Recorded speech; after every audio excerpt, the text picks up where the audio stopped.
top. Nicolas et Lia, accompagnés par Madame Agnès Morimont, qui n'est pas là pour l'instant, ont eu l'occasion d'explorer les différentes festivités ainsi que les produits dérivés de ce site. Ils vous proposeront quelques petites questions. Volontiers. Monsieur Bout, vous êtes associé aux confréries wallonnes en tant que militaire.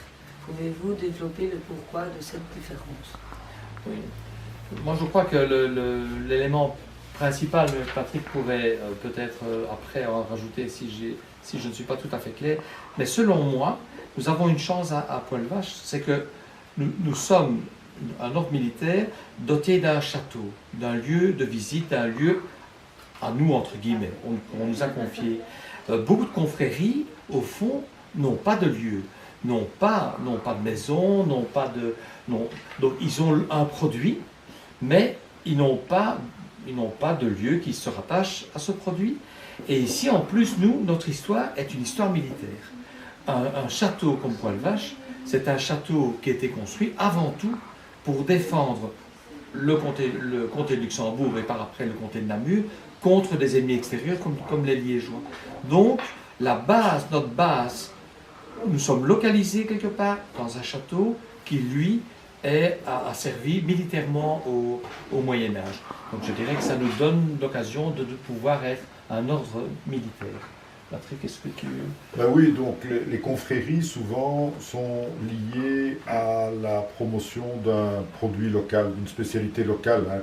À Dinan, il y a la flamiche, même ici à Ivoire, il y a du vin avec le Clos des Manoïs. Et donc souvent les confréries, ce sont des confréries gastronomiques ou gourmandes.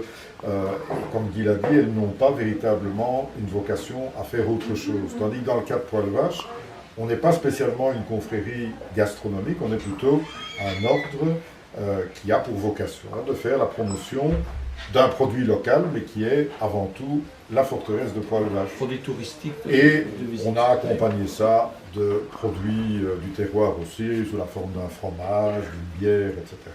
Mais le cœur, ça reste quand même la forteresse de Poil-Vache. Monsieur Guibaud, merci de vous présenter en habit. Quel est votre rôle et comment vous nomme-t-on dans l'ordre de la prévôté de Poil-Vache? Voilà, donc nous sommes en habit que je pense plutôt est un habit de l'époque de la Renaissance, qui suit le Moyen-Âge. Ma fonction, c'est châtelain. Donc le châtelain, il doit s'assurer que tout va bien dans le château, qu'il y ait une sécurité, que les gens soient à leur poste, que les gens qui sont à leur poste soient nourris. Donc c'est toute une infrastructure, il faut à la fois avoir des armes, mais il faut aussi avoir de la nourriture, du bon vin, pour faire de temps en temps de bonnes ripailles. Et voilà, donc le châtelain, il doit assurer, je dirais, la coordination de tous ces services, et militairement, il doit commander la forteresse et assurer sa défense. Monsieur Patrick Évrard, merci de vous présenter en habit. Quel est votre rôle et comment vous nomme-t-on dans l'ordre de la prévôté de Poil-Vache? Alors dans l'ordre de la prévôté de Poil-Vache, moi je suis le grand échanson. C'est un mot qu'on n'utilise plus beaucoup aujourd'hui, mais ça veut dire la personne qui garde la cave à vin, la cave avec le vin. Et donc c'est un petit peu moins lourd que le travail du châtelain, bien sûr. Ça consiste effectivement à s'assurer qu'il y a toujours des réserves de bon vin et aussi à choisir le vin pour bien faire qui sera stocké et qui sera consommé dans la forteresse. Très important pour le moral, tout ça. Tout à fait. Qu'est-ce qu'un chapitre?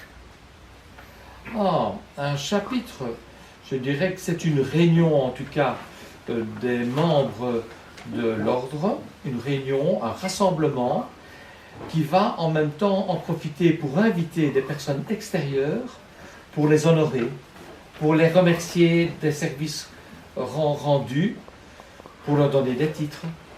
Donc je dirais que c'est un rassemblement de gens qui sont fidèles à leur parole et à l'engagement de défendre le château.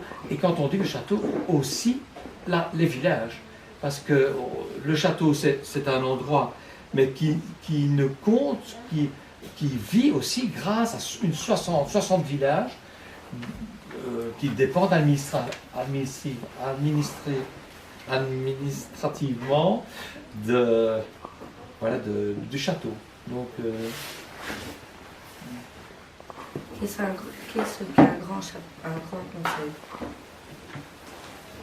Un grand conseil, je crois qu'un grand conseil, c'est la réunion des dignitaires, des gens qui ont les plus grandes responsabilités.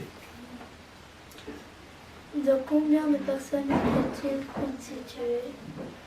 Le Grand Conseil, nous sommes en tout cas, nous, 15 administrateurs, 14 peut-être actuellement. On a un qui est mort aux croisades. Et alors, nous nous engageons à défendre Poil-Vache, ses villages, ses traditions. Et donc, c'est à nous aussi à transmettre ce feu sacré à des personnes extérieures au Conseil. Combien de nouveaux membres sont-ils intronisés chaque année? Moi, je pense qu'on intronise à peu près une bonne douzaine de personnes de la société civile, mais aussi de confréries. Donc on peut introniser, je vais dire en son temps, on a intronisé le gouverneur d'Alem, et puis par après on a intronisé le gouverneur Martin. On va introniser peut-être un bourgmestre ou des gens qui ont une fonction peut-être moins connue, mais qui est aussi importante et qui manifeste de la sympathie vis-à-vis de Poil-Vache, parce qu'on veut aussi encourager ces gens à ce qu'ils nous soutiennent dans leur démarche, qu'on puisse faire appel à eux si on a des problèmes divers. Pourquoi faut-il un parrain pour être présenté au Grand Conseil? Mais je crois qu'il faut un parrain parce que il ne faudrait pas que l'ennemi soit intronisé, que quelqu'un, un liégeois du Moyen-Âge, soit intronisé à Poil-Vache. Donc il faut s'assurer que cette personne est de bonnes mœurs et aussi qu'il n'a pas fait la guerre contre le comté de Namur ou contre le comté de Luxembourg. Parce que sinon, on a introduit le ver dans la pomme, on dirait. Et à ce moment-là, on est menacé de l'intérieur. Donc, on doit s'assurer que c'est quelqu'un de bien. Qui est-il et pourquoi lui? Qui est-il? Le parrain. Mais en général, le parrain, c'est plutôt des gens du conseil qui suggèrent l'intronisation d'un nouveau membre. Ça peut être aussi quelqu'un de l'extérieur, des gens qui sont déjà intronisés, qui viennent nous recommander d'introniser quelqu'un pour le rendre plus proche de Poil-Vache. Est-ce que les intronisés doivent se vêtir de l'uniforme que vous portez? Mais le jour de l'intronisation, oui, je dirais que c'est aussi comme ça qu'on nous reconnaîtra. Parce que si nous n'avons pas d'habit, n'importe qui pourrait dire qu'il est membre de Poil-Vache. Avec cet habit, qui demande un gros travail pour une couturière, on est sûr de montrer patte blanche, aux enseignants. Et vous vous souvenez de l'histoire de Chaperon Rouge, tout ça, donc tout ça peut encore arriver aujourd'hui. Donc il faut montrer patte blanche en ayant une tenue qui montre qu'on est bien de Poil-Vache. Mais disons, parce que la question portait sur les membres, donc le grand habit, la grande robe, est en principe réservée aux dignitaires, donc aux membres du Grand Conseil.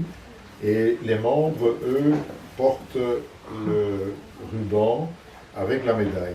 Donc le ruban qui rappelle les couleurs de Paul. Du comté de Namur. Et du comté de Namur aussi. Fait. Et la médaille qui représente une image du château, de la forteresse, c'est exact. À l'époque de Marie d'Artois, c'était vers 1340. C'est ça.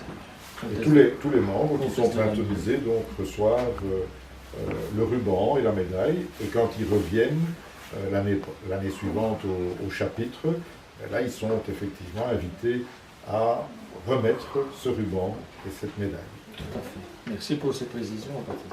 Parlez-nous du souverain bailli de l'ordre du Grand Conseil.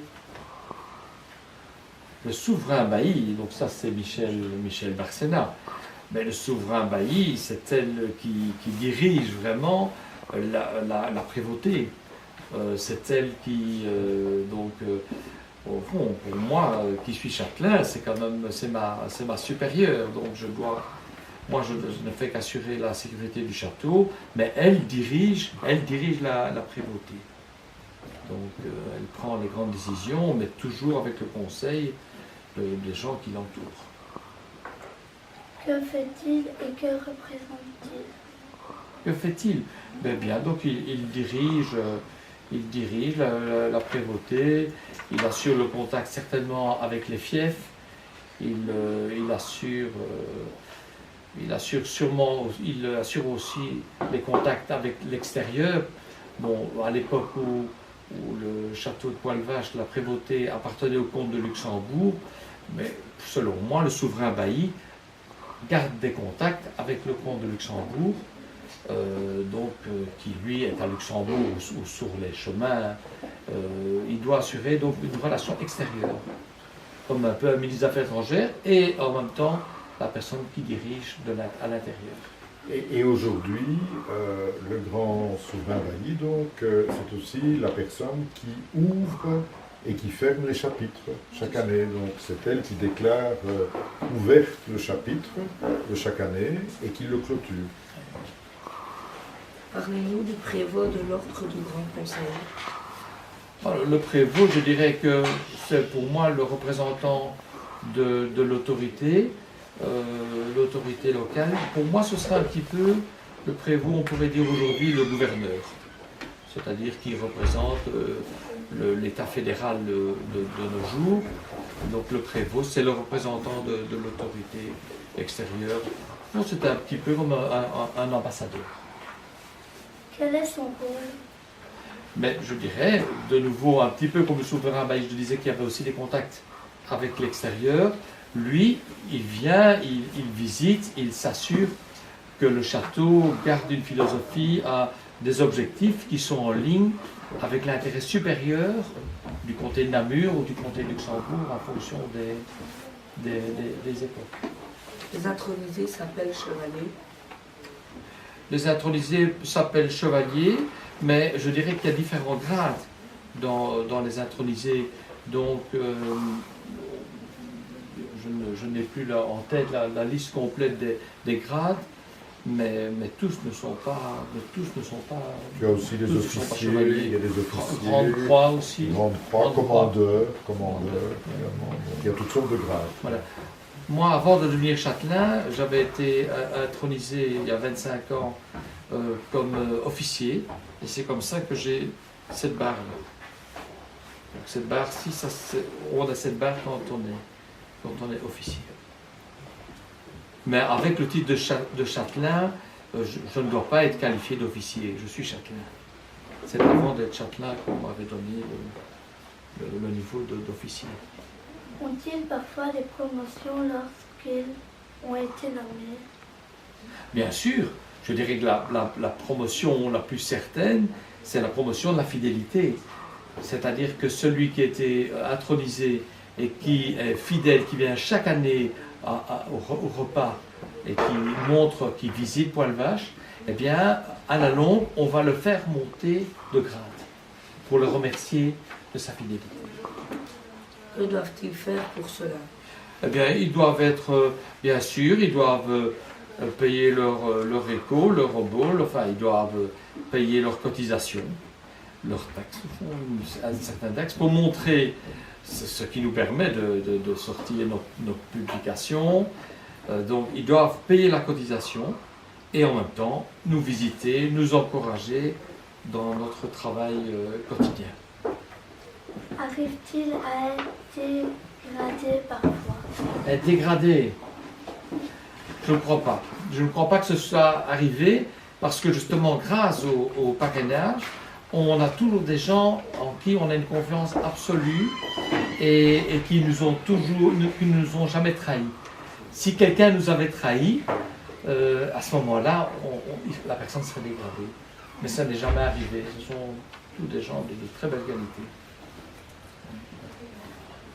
Merci monsieur, c'était très intéressant.